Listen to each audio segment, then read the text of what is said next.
we are kicking things off with massive news. Get ready because the major airline Spirit Airlines has officially shut down its operations after 34 incredible years, canceling all flights and winding down its massive operation. We dive into how this budget carrier navigated financial turmoil and what this means for travelers right now. Tired of dropping your phone or struggling to hold it with one hand? The PopSocket's Pop Grip gives you a secure grip, works as a phone stand, and even lets you swap the top for a fresh new look. Simple, useful, and perfect for everyday phone use. Click the link in the comments to grab yours on Amazon. Next up, we look at the intense action from the pitch as AFC Wimbledon battled Huddersfield Town in a gripping League One match. We break down the goals, the key plays, and how the Dons capped off a disappointing campaign while Wimbledon secured their League One status for next season. Now it's time for entertainment news. Tonight on Britain's Got Talent, the second live semifinal is heating up with 8 incredible acts vying for a spot in the grand final. We explore the performances and the massive buzz surrounding the judges, including Simon Cowell and KSI, and the special appearance from the Great Ormond Street Hospital Choir. And finally, we switch gears to the world of sports. England hockey finals are set for Wimbledon, where the men are chasing a domestic club double and the women have a historic first final appearance. Don't miss this historic showdown, and stay tuned right here for more breaking news. Spirit Airlines has officially ceased operations after 34 years, immediately canceling all flights and ending customer service. The ultra-low-cost carrier announced the orderly wind-down of its operations, marking the end of an era for the airline known for its budget travel model. Spirit stated that while they were proud of their impact over the last 3.5 decades, they had hoped to serve guests for many years to come. The decision follows significant financial struggles, exacerbated by post-pandemic operating costs and mounting debt. By filing for Chapter 11 protection in November 2024, the airline had incurred losses exceeding $2.5 billion since the start of 2020. In August 2025, Spirit sought another bankruptcy filing, reporting $8.1 billion in debts against $8.6 billion in assets, according to court documents.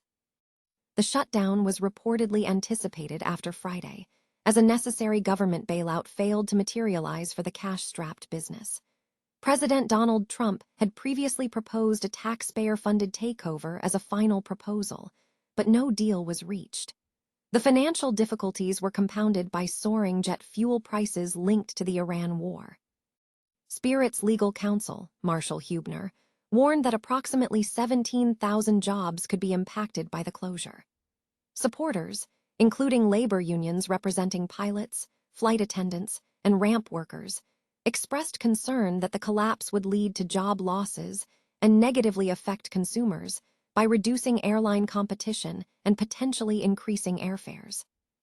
Customers who had booked flights with Spirit Airlines were informed that refunds would be issued, though assistance with booking travel on other airlines would not be provided. The company advised customers not to report to airports following the cancellation of all services. Refund status checks are available on the company's website. Industry analysts note that Spirit's absence will be most felt by budget-conscious and leisure travelers, particularly in key markets like Las Vegas and Florida destinations, such as Fort Lauderdale and Orlando. Aviation analytics firm Cirium reported that domestic passenger volume was significantly down, with February passenger numbers being roughly 500,000 fewer than the same month a year prior. Spirit has also drastically reduced capacity, with current seat availability being approximately half that of May 2024. AFC Wimbledon suffered a comprehensive 0-4 defeat to Huddersfield Town on Saturday afternoon, concluding a disappointing campaign for the visitors who had entered the season with promotion aspirations. The match was characterized by dominant play from the Terriers, who controlled most of the ball in the opening period, including an early attempt that narrowly missed the post. The first goal arrived shortly after as Huddersfield wingback Lasse Sorensen capitalized on space inside the Wimbledon box, calmly slotting the ball into the top left corner to establish an early lead. Sorensen continued to find pockets of space, including a headed effort wide around the 20-minute mark. AFC Wimbledon struggled to create meaningful chances. Leighton Stewart's attempt from the edge of the box was blocked, and Alfie May's first-time effort in the first half sailed over the bar. Wimbledon registered only one shot, 0 touches in the opposition box, and controlled just 32% of possession. Manager Johnny Jackson made 2 halftime substitutions, bringing on Aaron Sasu and Callum Maycock. The second half saw Wimbledon's best chance 10 minutes in, with a through ball to Stewart falling just short of the keeper, Nick T. Zainov. The visitors responded swiftly, breaking down the left-hand side for a second goal when Cam Humphreys delivered a dangerous pass across the box for Alfie May. A third goal followed as George Sebenkouli rolled the ball into the bottom left corner of Joe McDonnell's net after being played through by May. The fourth and final goal came in the 72nd minute when Alfie May scored a dinked finish after a fantastic through ball from midfield. Regardless of the scoreline, AFC Wimbledon fans celebrated a successful League One season, securing their status for the following year. Huddersfield fans, however, will be reflecting on the performance. The game concluded with a string of Wimbledon corners in the dying moments, culminating in a penalty shout that was disallowed. The final whistle confirmed the result, leaving Wimbledon fans relieved to have avoided survival hopes. Britain's Got Talent returns to the stage tonight for its second live semi-final, featuring a total of 8 acts vying for a spot in the grand final, a cash prize, and an appearance at the Royal Variety Performance. The evening promises a diverse lineup, ranging from dance groups to circus performers, set to be enjoyed by the studio audience and viewers at home. The judging panel, consisting of Simon Cowell, Amanda Holden, Alessia Dixon, and newcomer KSI, who has taken over for Bruno Tonioli, will be on hand to assess the talent. These performers aim to join last week's finalists, Maddie Juniosa and Anastasia and Salsa. A significant highlight of the show will be the return of Series 17 winner, Sydney Christmas, who will perform with an extra special appearance from the Great Ormond Street Hospital Choir.